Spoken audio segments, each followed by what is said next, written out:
श्री स्वामी समर्थ।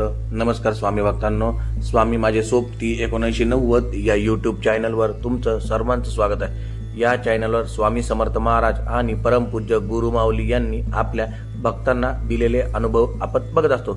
सेवेकरांनो, आपण आजचा अनुभव ऐकणार आहोत सौ शीतल प्रदीप गोरे यांचा। आपण त्यांचा अनुभव ऐकूयात।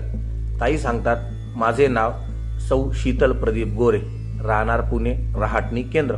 मी 2024 मध्ये मार्गशीर्ष महिन्यातील तिसऱ्या शनिवार गुरुपीठावर श्री गुरुचरित्राचे पारायण करण्यासाठी पुण्याहून शुक्रवारी दुपारी 3 वाजता बसने निघाले। आम्ही 6 महिला सोबत होतो। नाशिकमध्ये आम्ही रात्री ठीक 12 वाजता पोहोचलो। रात्रीच्या 12 नंतर एसटी महामंडळाच्या बसेस बंद झाल्या होत्या। त्र्यंबकेश्वर गुरुपीठावर जाण्यासाठी आम्हाला कोणतेही वाहन उपलब्ध होत नव्हते। तेव्हा तिथे आम्हाला एक रिक्षा दिसली। आम्ही त्या रिक्षाकडे धाव घेतली। तेव्हा त्या रिक्षामध्ये 3 मुले दिसली। त्यांची वर्तणूक आम्हाला काही योग्य वाटली नाही, म्हणून आम्ही त्यांना नकार दिला।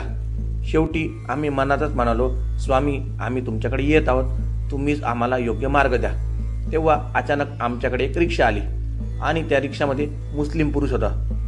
तो बोलला, तुम्हाला कुठे जायचं आहे? आम्ही बोललो, आम्हाला गुरुपीठावर जायचं आहे। तो बोलला, श्री स्वामी समर्थ महाराजांकडे का? आम्ही हो बोललो। आम्ही पहिल्यांदाच गुरुपीठावर येत होतो, त्यामुळे आम्हाला रस्ता माहीत नव्हता। आम्ही फक्त स्वामींचा आणि दत्ताचा नामस्मरण करत होतो। पुढे मला दत्त महाराजांचे 4 श्वान दिसले।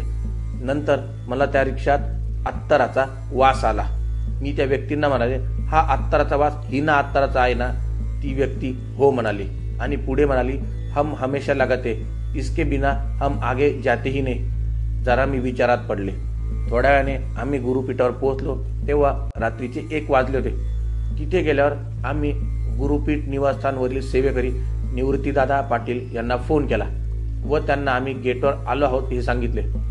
त्या रिक्षातील पुरुषांनी आम्हाला सर्व बॅगा गेटपर्यंत आणून दिल्या व त्यांनी आम्हाला त्यांचा मोबाईल नंबर दिला व सांगितले, मी पुढे महादेवाच्या मंदिराजवळ झोपणार आहे। तुम्हाला जेव्हा परत जायचं असेल तेव्हा मला फोन करा।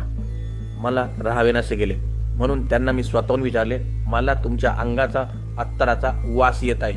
ते बोलले, हो, हमको हिना अत्तर बहुत पसंद आहे। मला तेव्हा काहीच लक्षात आले नव्हते की स्वामींना तर हिना अत्तर प्रिय आहे। पुढे आम्ही गेटच्या आतमध्ये बॅगा ठेवत होतो आणि मी त्यांना पैसे देण्यासाठी गेले होते। तेव्हा गेटच्या बाहेर आम्हाला तो मुस्लिम पुरुष ना रिक्षा असं काही दिसलं नाही। आम्ही त्यांना खूप फोन करण्याचा प्रयत्न केला, परंतु फोन नंबर अनअवेलेबल येत होता। आणि तेव्हा डोक्यात प्रकाश पडला की कोणता मुस्लिम बांधव महादेवाच्या मंदिरात जाऊन झोपेल।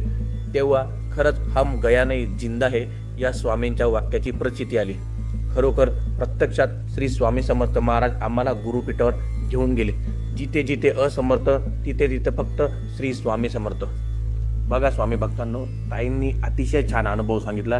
जेव्हा रात्री 12 वाजता त्या नाशिकला पोहोचल्या, त्यांना गुरुपीठावर जायला गाडी नव्हती, तेव्हा स्वामी समर्थ महाराजच रिक्षा घेऊन आले, त्या मुस्लिम पुरुषाचा वेश घेऊन आले आणि त्यांना सुखरूपपणे स्वामी समर्थांनी गुरुपीठावर सोडलं।